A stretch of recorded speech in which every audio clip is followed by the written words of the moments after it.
Formula 1 நம்ம Top Gun Maverick direct பண்ணார்ல, அந்த ஜோசப் கசின்ஸ்கி அவர் எடுத்த படம். பிராட் பிட் நடிப்பில. முதல்லே சொல்கிறேங்க, என்ன ஒரு படங்க! வேற லெவல் படம். முக்கியமா வந்து இந்த படத்த வந்து தியேட்டர்ல ஐமேக்ஸில் பார்க்க முடிஞ்சா கண்டிப்பா போய் பாருங்க. அது எவ்வளோ எக்ஸ்பென்சிவாக இருந்தாலும் சரி, கண்டிப்பா பாருங்க. ஏன்னா ஒர்த்தா இருக்கும். அப்படி முடியலன்னா ஓடிடில பாருங்க. ஆனா ஓடிடில வரத்துக்கு வந்து கொஞ்சம் லேட் ஆகும்னு நினைக்கிறேன் படம். பட் என்னம்மா எடுத்திருக்காங்க படத்த. யோசிச்சு பாருங்க. ஃபார்முலா 1 மாரி ஒரு ஸ்போர்ட்ல அந்த கம்ப்ளீட்டா வந்து அந்த ஸ்போர்ட் நடக்கும்போது, அதாவது இப்போ யோசிச்சு பாருங்க, ஒரு ஐபிஎல் மேட்ச் நடக்கும்போது, அந்த கிரிக்கெட் மேட்ச்க்குள்ளேயே போயிட்டு அவங்க வந்து ஒரு அந்த வீடியோலாம் எடுத்து அத ஒரு படமா கிரியேட் பண்ணியிருந்தா எப்படி இருந்திருக்கும்? அந்த மாரி பண்ணியிருக்காங்க. எங்கேயுமே வந்து சிஜி கிடையாது, லேப் கிடையாது, கிரீன் மேட்லாம் கிடையாது. ஃபுல் அண்ட் ஃபுல் ட்ராக்ல ஆக்சுவலா வந்து அந்த ரேஸ்ல நடக்கும்போது வீடியோ ஃபுட்டேஜ் எடுத்து அத ஒரு படமா எடுத்திருக்காங்க. நடுவுல வந்து இந்த ஆக்டர்ஸ் போய் நடிச்சு அந்த மாரி எடுத்திருக்காங்க.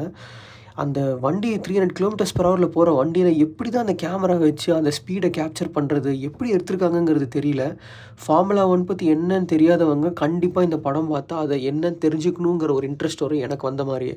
இந்த படத்த மிஸ் பண்ணாங்க கண்டிப்பா பாருங்க.